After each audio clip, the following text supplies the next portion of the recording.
It's our ray of sunshine. I don't know about that. I haven't had my coffee today. I got some cocoa you could have. Some cocoa. It doesn't have the edge that a really good black cup of coffee has. Okay. You know, I used to be told it puts hair on your chest, and I don't necessarily need that, but I do need a little bit more oomph than hot chocolate this morning. Yeah, okay. Good morning. I am McKinnon Hansen, host of Wired Wednesday. Welcome in, Kimball Holt. How are you doing today? Doing great. How are you? Doing good. So today I am really excited to interview from the Holt Dairy because it's such a namesake in Iron County right now. They are movers and shakers in the ag industry. They're doing technology changes and infrastructure within their different sections of their ranch and farm and dairy production that is changing the game for you. How's it? Are you still looking forward, and are you excited for what changes are going on? Oh yeah, we have all kinds of changes all the time coming along. Part of our philosophy is if you don't fell at least one thing per year, it means you're not trying very hard. So we're trying to do at least 5 or 10 trials every year, changing things up, looking to do something different all the time. Which is really wise wisdom, because somebody told me once that if you don't fail, you never learn. So failing in different ways faster, you always learn from those experiences. And not to take this back just a little bit, but with the learning curves that you guys have been presented with, young Nelson here also had the opportunity to learn some things the other night. Can you tell us about it, Nelson? Yeah, I went to the dairy and milked a night shift. Yeah, we had a lot of people, a lot of our employees. We have some of the best employees around, but we had COVID kind of come through, and we had a lot of people off, and so me and my boys went in and milked the Sunday night shift to relieve a few guys. And we also had some phenomenal managers that came in and stepped in and helped out as well, but it was a great experience for my young boys. Well, and for young kids at all in agriculture, Nelson, what was your favorite part about being on the night shift? Because you get to move the cows. Yeah, moving the cows is the funnest part. You walk behind them, right? Mhm. And tell us what they're in. They're in gates, and after you milk them, they go in the machine, and then you take them off and take them to their pen. That's incredible. And Nelson, you're 10 years old, right? Mhm. Even at 10 years old, he understands the principles of work and work ethic, and he is growing inside your company and being the producer. You know, you've started the seedling right there. Is that a proud dad moment? Yeah, it's pretty neat to be able to move on to the next generation already at a young age for Nelson. Thank you so much, Nelson, for sharing your story. You're welcome. So, do you want to give a quick shout out to Mom really quick? Do you want to say hi, Mom, or anything?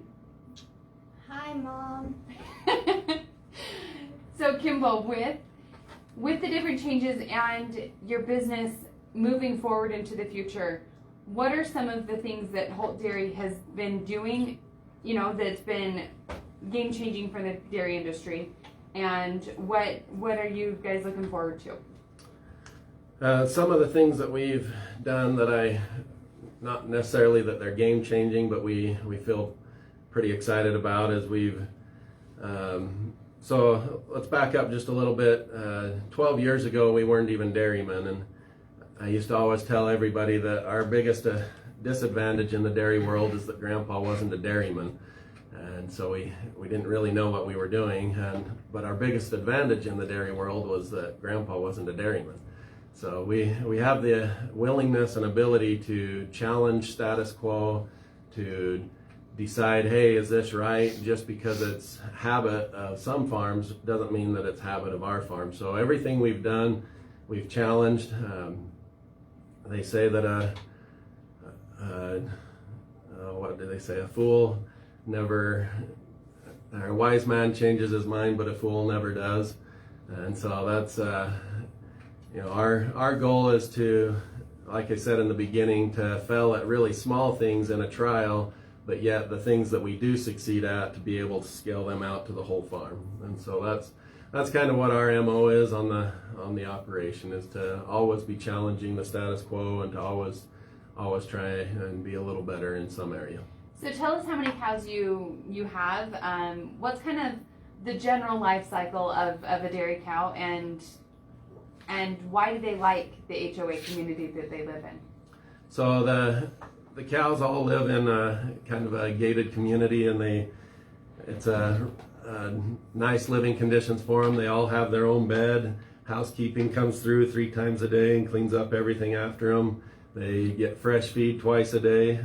These cows live better than a lot of people, in especially other countries, and maybe even some people in this country. So these cows are really treated well. They've got rubber mats to walk on and things like that are, about equivalent to the Nike quality that you could put under your feet. But these cows really are treated with the. Can they jump like Jordan from the Nike pads? We try to never scare them that bad. That's good. That's good. So, but that's kind of. Can you say this question again? You were asking. How many heads? So we're milking right around 5,500 cows 3 times a day. The cows get milked every 8 hours, and we're milking 36 hours of the day. That's in 2 different barns. So I was gonna say. I mean, I think I'm good at math, but not that quick. So we milk 18 hours in each barn. We do a lot of tours with school kids and colleges and things like that. Come out quite a bit to the dairy. We're very open to showing what we do there. It's a pretty neat program. One of our goals is to be the most efficient producer of butter, fat, and protein, as well as beef. Not just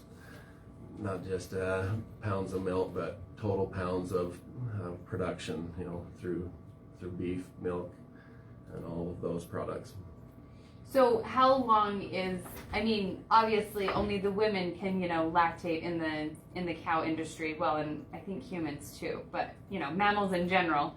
With that life cycle, how old are they when they, are first milking, and then how do you go through their life cycle?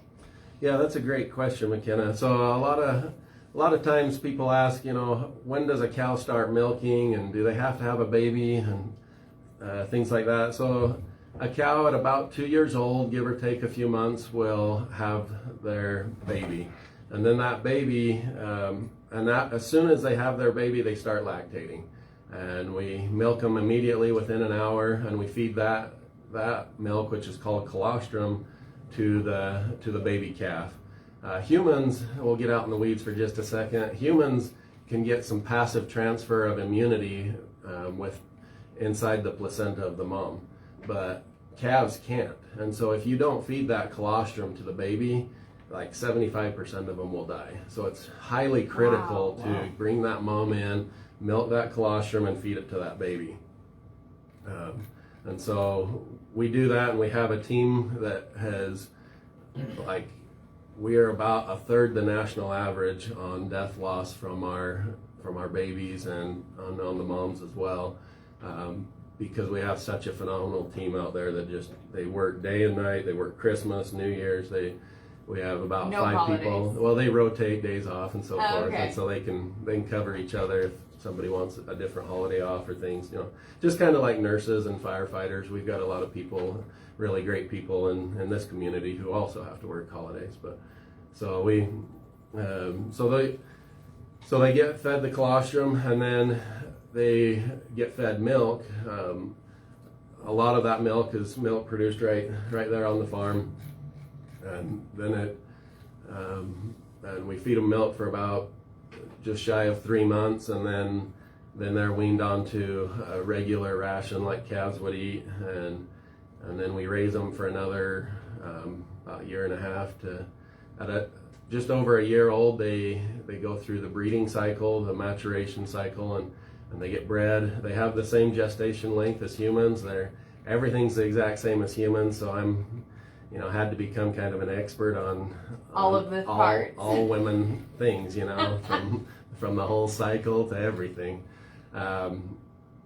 And so even when we had our second child went into the hospital, and the nurse was a little taken back at some of the things that I was asking, because she's like, really, how do you know what a corpus luteum is?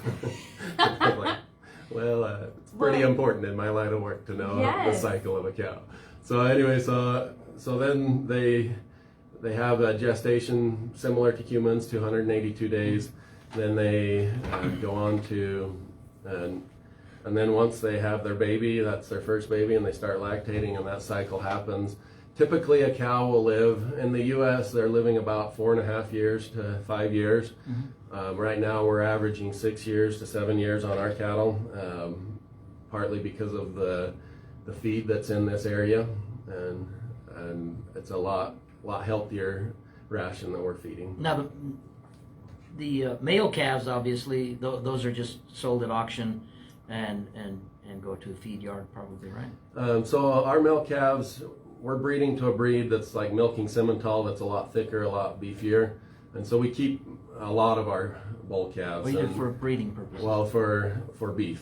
For beef, okay. All right. So they do what you're saying, but we end up keeping them ourselves to do. I see. Okay. So what's really strategic about how Holt's have, and correct me when I'm wrong, Kimball, but they've really taken the supply chain and gotten rid of all the outsiders. Mm-hmm.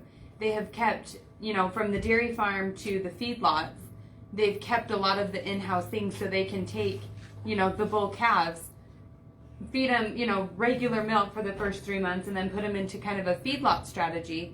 But then they don't feed them horribly to get them beefed up too quickly to decrease your meat quality. They still have a really good quality beef that goes through that cycle of their feedlot. So they're really capturing a lot of the middleman, that we would say that's in the Middle East, not Middle East, the middle U.S., Midwest. Yeah. So one thing I would say is that the U.S. has the safest and cheapest food supply of any country in the world, and that's really what propels the economy of the U.S. is because we're, if you just compare percentage of amount of time you spend on getting your food versus other countries, I mean, you get to some of these African countries and they spend 90% or north of 90% of their time just locating the basic essentials in their life. I mean, for most Americans, we spend less than 25% of our time for food. I mean, sure, we have housing and other things that we consider essential, but I'm just talking straight up food. A lot of countries, they're 80 to 90% of their time just getting secure food. So we like to think we have a greater product, but all farmers in the U.S. are creating a really high quality, safe product for people to eat. Well, and going back to when you mentioned the feed specifically to this area, I know that, most producers in the area raise sheep. They're a cow-calf operation. They're dairy, or they feed the dairies from California to Denver and all the in-betweens. So what's so strategic about our feed that's in this area that helps your cows produce more milk?